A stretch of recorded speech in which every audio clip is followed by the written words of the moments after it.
এই ফাতিমা ছবিটা নিয়ে ব্যস্ততা।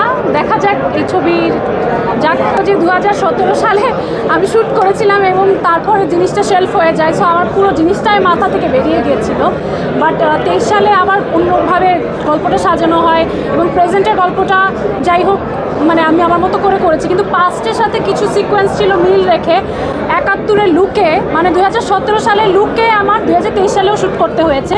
তো আমার সবচেয়ে বড় চ্যালেঞ্জ ছিল যে 17 সালের সাথে 23 সালে এই 5 বছরের ডিফারেন্সে আমার চেহারার পরিবর্তন হবে কি না, বা অ্যাক্টিংয়ের ওইটা ইচ্ছা করে একটু হয়তো খারাপ অ্যাক্টিং করতে হবে বিকজ ওটার সাথে মিল রেখে। তো সব কিছু মিলে এটা একটু চ্যালেঞ্জ ছিল। আগে বরাবরের মতোই ভাইয়া আমার কাছে আসলে সাকসেসের সংজ্ঞাটা একটু ভিন্ন। আমার কাছে আমি কাজের প্রসেসটা অনেক এনজয় করি।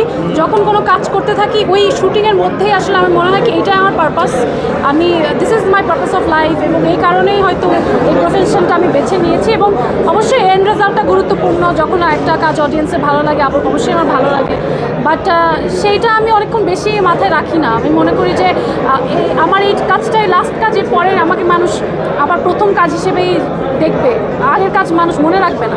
তো সবসময় আমার কাছে মনে হয় যে প্রাপ্তিটার আনন্দটা কম উপভোগ করি, কিন্তু প্রত্যাশাটা সবসময় বেশি থাকে।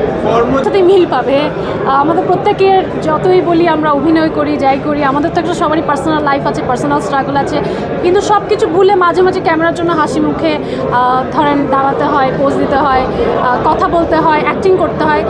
No profession is actually easy, প্রত্যেকটা প্রফেশনেরই আলাদা স্ট্রাগল থাকে। সো এখানে কয়েকটা প্রফেশনাল স্ট্রাগল উঠে এসছে, সেই সাথে মুক্তিযুদ্ধে আসলে ওই সময় যে সব বীরাঙ্গনারা ছিলেন তাদের স্ট্রাগলটাও কিন্তু উঠে এসছে, এবং সামহাও আমরা দেখি যে স্ট্রাগলটা কোনো কোনো জায়গায় মিলেও গেছে।